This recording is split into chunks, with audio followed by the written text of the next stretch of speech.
ইরানের সর্বোচ্চ নেতা আয়াতুল্লাহ আলী খামেনি বলেছেন ইসরায়েল বেশি দিন টিকবে না।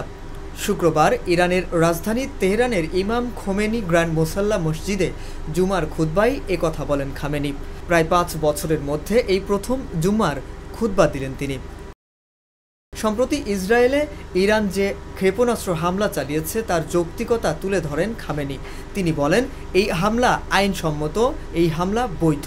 দুশমন মিল্লাত ইরান همون دشمن ملت فلسطین است، همون دشمن ملت لبنان است، همون دشمن ملت عراق است، دشمن ملت مصر است، دشمن ملت سوریه است، دشمن ملت یمن است. دشمن یکیست. العدو الخبیث الجبان اذ عجز عن توجیه ضربة مؤثرة للبنية المتماسكة لحزب الله أو حماس أو الجهاد الإسلامي.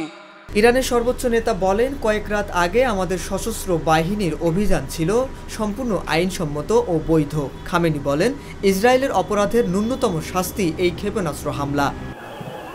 গাজাভিত্তিক ফিলিস্তিনের স্বাধীনতাকামী সশস্ত্র সংগঠন হামাস গত বছরের ৭ অক্টোবর ইসরায়েলে হামলা চালায়। হামাসের এই হামলাকে যৌক্তিক ও আইনসম্মত বলে অভিহিত করেন খামেনি।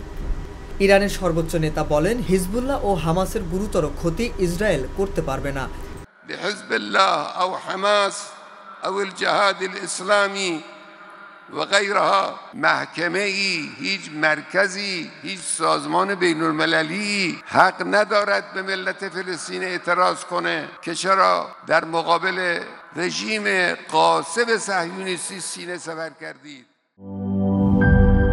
শিয়া বাটার ও ভিটামিন ই সমৃদ্ধ lily glam beauty soap. Lily, always beautiful.